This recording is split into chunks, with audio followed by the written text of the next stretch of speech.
여러분들 이 건축 평면에서 무언가 이상한 점을 찾을 수 있나요? 오른쪽 평면은 보통 아파트와 별반 다를 게 없죠. 침실, 화장실, 거실, 주방, 서재 등 아무 문제가 없어요. 하지만 이 왼쪽 아파트 평면에서 현대 생활에 없어서는 안 될 공간이 하나 빠져 있어요. 무엇일까요? 바로 주방입니다. 19세기 말과 20세기 초중반 여러 곳에서 이렇게 주방이 없는 주거 형식이 출현했어요. 고밀과 과밀 때문에 어쩔 수 없이 주방을 뺀 사례도 있지만 주방이란 공간에서 대부분 여성들이 시간을 보내기 때문에 주방에서의 가사노동을 없애야 성평등을 이룰 수 있다고 믿었죠. 참으로 획기적인 아이디어라고 생각하시나요? 자, 그럼 오늘은 19세기와 20세기 초 전통적인 성 역할의 변화를 위해서 어떤 도시적 건축적 접근이 있었는지 알아보는 시간을 가져보도록 할게요. 도시 계획에서의 페미니즘은 유토피아 도시 계획과 함께했어요. 질레트라고 들어보셨나요? 지금은 전 세계적으로 남성 전용 면도기 시장을 장악하고 있는 굴지의 기업이죠. 안전 면도기를 발명하고 대중화시킨 이 질레트라는 사람은 사실은 굉장한 사회주의 유토피아를 꿈꾸는 분이셨어요. 1894년 질레트는 더 휴먼 드리프트라는 책을 하나 발표해요. 나이아가라 폭포 근처에 단 하나의 기업이 모든 것을 통제하는 메트로폴리스라는 도시를 건설해야 한다는 포부를 담은 책이었죠. 우리는 이 도시를 건설하여 모두 성평등과 부의 분배를 성취해야 한다고 주장했어요. 근데 왜 굳이 나이아가라 폭포냐고요? 바로 수력 발전을 통해 무한 에너지를 얻기 위함이었죠. 지금 생각하면 이 정도 재생에너지로 모든 걸 해결할 수 있다는 생각이 말도 안 된다고 하실 수 있지만 그 당시 재생에너지는 혁명과도 같았죠. 테슬라와 에디슨 두 전기회사도 이 나이아가라 폭포를 통한 전기 생산 계약을 맺기 위해 대립을 하고 있는 상황이었어요. 아무튼 여기 균일하게 배치되어 있는 원형의 무언가들의 집합체가 질레트가 꿈꿨던 도시의 모습이에요. 이 톱날 바퀴처럼 생긴 게 위에 보이시는 아파트 건물이죠. 여기 A라고 쓰여 있는 것이 교육시설, B라고 쓰여 있는 부분이 오락의 기능을 담당하는 공간이며 C라고 쓰여 있는 곳이 바로 음식을 준비하는 공간이에요. 주거로부터 식당을 빼버린 것이죠. A, B, C 그리고 아파트들이 정말 균일하게 잘 분배가 되어 있어요. 아파트 평면을 보시면 더 잘 알 수 있죠. 책도 읽고 음악도 듣고 잠도 자고 용변도 보고 하지만 음식을 조리할 수 있는 곳은 없어요.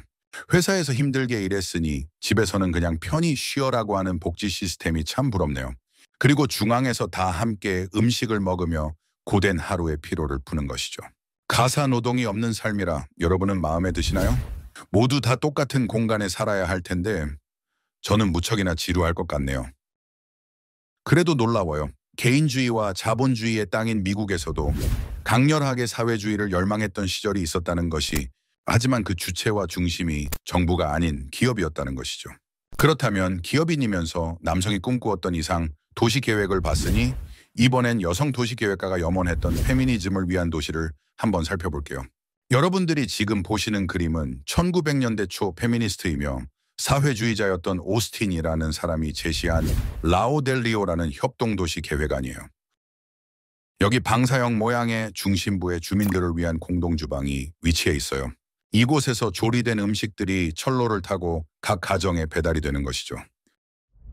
여기 주택의 입면에서 보시듯이 이 지하에 철로가 위치해 있고 따뜻한 음식을 다 먹고 난 뒤에는 그릇들을 수거해 중앙에 위치한 주방으로 다시 보내는 거예요. 그리고 도시가 제 기능을 하는데 필수적인 전기, 전화, 가스, 그리고 수도 시스템을 똑같은 터널에 위치시켜 지금 시기에 스마트 도시와 같은 도시를 구현한다는 계획이에요. 여기서도 주택 평면을 한번 살펴보죠. 화장실, 침실, 거실은 다 있어도 역시 주방은 보이지가 않죠. 이 평면에 특별한 점이 또 있어요. 일반적으로 방과 붙어 있어야 할 거실이 이렇게 파티오라는 내외부적인 공간에 의해 분리가 되어 있다는 것이죠. 아마도 이 파티오에서 식사를 하는데 중앙식당에서 배달온 음식을 이곳에서 쉽게 받고 다시 보내기 위함인 것 같아요. 또한 도시가 온화한 날씨를 갖는 캘리포니아에 계획되었기 때문에 이러한 디자인을 할 수 있었던 것 같아요. 또 여성분이시라 그런지 섬세하시게도 청소하는데 시간이 많이 드는 카펫과 쓸데없이 장식이 들어간 창문 같은 것들을 디자인에서 제외해야 한다고 주장하셨죠. 물론 이 계획안도 실현되지는 못했어요. 지금까지 남성과 여성의 시선에서 계획한 페미니즘 도시계획 사례를 살펴보았어요. 사회주의자와 기업인으로서의 질레트는 그 당시 미국 인구를 모두 수용할 수 있는 압도적인 스케일의 거대 기업 도시를 꿈꾸었죠. 이 도시 계획을 보고 있으면 확실히 남성성과 야망이 느껴져요. 그리고 그 안에서 똑같이 생긴 초고층 아파트를 반복적으로 배치해 남녀 모두 평등한 사회를 만들 수 있을 거라 상상했어요. 반면 오스틴은 질레트보다는 소박한 인구 10,000명 정도 규모의 커뮤니티를 상상했죠. 초고층 아파트의 삶이 아니라 커스터마이징이 가능한 녹지에 둘러싸인 2층 정도 규모의 아름다운 주택에서의 평온한 삶을 제시했어요. 하지만 모두 집에 주방이 없고 배식을 받는 삶이라는 것, 그리고 기술을 통해 가사노동을 없애고 성평등을 성취하고자 했던 공통점이 있어요. 두 사람 모두 1800년대 중반에 태어나 산업화와 도금 시대를 살아가는 사람들이었죠. 기술의 폭발적인 성장, 사람의 노동을 대신해 줄 수 있는 기계와 대기업의 출현은 커뮤니티를 중심으로 한 사회주의 운동과 만나 자신들만의 이상주의적 도시 만들기에 불을 지폈을 것이에요. 두 사람 이외에도 수많은 이상 도시 계획안들이 쏟아졌던 시대였죠. 그들의 평등한 이상주의 도시 건설이 실현이 되지는 않았어요. 하지만 남성은 직장일에 매달리고 여성은 집안일을 책임지는 기존의 틀을 깨부수고 새로운 시대의 전통적인 가족의 의미를 재정의해야 한다는 사고의 전환은 높이 평가할 만하죠. 이분들의 계획안을 보면 이 당시 계획가들이 상상했던 현실이 우리 안에 이미 도달해 있는 것으로 느껴지죠. 1인 가구가 폭발적으로 증가하는 시기에 배달의 땡땡이나 우버 땡땡과 같은 배달앱이 출현했어요. 일반적으로 요리를 담당하던 여성들뿐만 아니라 남성들도 가사 노동에서 어느 정도 해방되는 사회가 만들어지고 있는 것 같아요.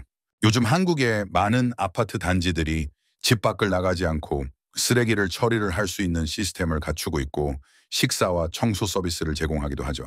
또한 우리나라에도 커뮤니티형 주거 형태가 자리 잡고 있어요. 대기업이 운영하는 소셜 하우징, 코하우징 등등 개인 주방을 갖지 않고 공용 주방을 갖는 주거 방식이 생겨나고 있죠. 물론 우리나라의 소셜 하우징 개념이 페미니즘을 위한 공간적 해결 방안으로 나온 것이 아니라 고밀화된 도시에서 퀄리티 있는 주거 환경을 제공하고 1인 가구의 증가에 따라 개인의 프라이버시를 보장하면서도 사람들을 만나고 싶어 하는 욕망 모두의 반응에 나온 것이라고 생각해요. 하지만 도시 계획에서의 페미니즘은 아직 할 길이 먼 것 같아요. 여성의 사회 진출이 많이 이루어졌다고는 하지만 의사결정권을 갖는 위치에 계신 분들은 대부분 다 남성들인 것은 변함이 없는 사실이죠. 우리나라 지방자치 단체장 245명 중에 여성은 단 7분밖에 없네요. 역시 아직은 정치와 야망이란 남성들만의 단어인 것 같이 느껴져요. 그리고 제 채널이 도시에 관한 이야기를 하는 채널이잖아요. 제 채널을 시청하시는 분의 95% 정도가 남성분들이에요. 확실히 이 도시 설계와 계획이라고 하는 것이 무엇을 어디에 건설해야 되며 파괴해야 하는지에 대한 의사결정을 하는 학문이라 그런지 남성성이 여실히 드러나는 분야라는 생각을 다시 한번 하게 되네요. 여러분들은 집안에 멀쩡히 있는 주방을 없애라고 한다면 없앨 수 있나요? 맛집을 찾아다니고 먹방, 유튜브, 인스타그램 등 많은 예능에서도 요리 프로그램들의 인기가 하늘을 찌르고 있는 요즘 세상에서 주방을 없앤다는 것은 말이 안 되는 것이죠. 여러분들의 주방은 소중하니까요. 요즘 미디어에 요리사분들이 많이 보여서 도시계획에도 페미니즘이란 주제가 있다라는 것을 보여드리기 위해 준비해봤어요. 그럼 다음에 뵙겠습니다.